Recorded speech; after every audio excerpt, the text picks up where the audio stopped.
ஏற்கனவே பாமக குறித்து நம்ம பேசியிருந்தோம். செய்தியாளர் சந்திப்பு நடத்தினாரு முதல்ல பாமக நிறுவனர் ராமதாஸ். தொடர்ந்து அதுக்கப்புறம் செய்தியாளர் சந்திப்பு நடத்தும் போது அன்புமணியை பேரை கேட்டாவே நினச்சாவே பிபிலாம் அதிகமாகுது அப்படின்லாம் சொல்கிறாரு.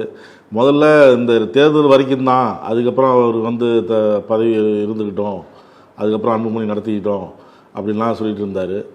இப்போ நான் மூச்சு இருக்கிற வரை நான் தான் தலைவர், நான் தான் நிறுவனர், நான் சொல்றது தான் அப்படிங்கிறார். அந்த நிலைப்பாட்டிலேருந்து இந்த நிலைப்பாட்டுக்கு இப்போ மாறிட்டார். இது எப்படி பார்க்குறீங்க? நக்கீரனில் பாட்டாளி மக்கள் கட்சி விவகாரம் குறித்து நான் பேசிய காணொலியை பார்த்துவிட்டு பாமகவினுடைய இன்றைய தலைவர் மரியாதைக்குரிய ராமதாஸ் என்னை 10 நாட்களுக்கு முன்பு அழைத்தார்.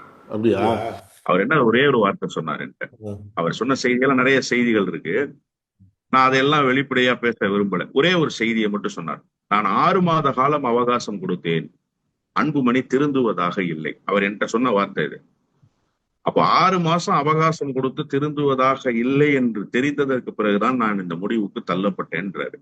ஒவ்வொரு முறையும் அன்புமணியை அவர் எக்ஸ்போஸ் பண்ணும்போது அன்புமணிக்கு ஒரு வாய்ப்பை ஒரு ஓரத்தில் வைக்கிறார்.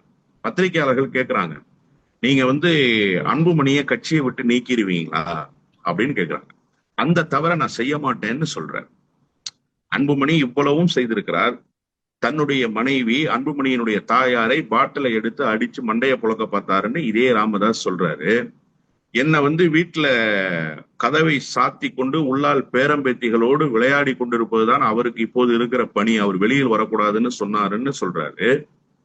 அதிமுக கூட்டணிக்கு அல்லது திமுக கூட்டணிக்கு போக வேண்டும் என்று தன்னுடைய கருத்தை வெளிப்படுத்தியதாக 2 கட்சி பேரையும் சொல்லாம சொல்லி ஒரு பலமான கூட்டணின்னு நான் சொன்னேன், ஆனா பாஜக கூட்டணியில இவர் பிக்ஸ் ஆயிட்டு வந்தாருன்னு இவ்வளவு குற்றச்சாட்டுகளை வரிசையா அடுக்கிறார்ல சார்.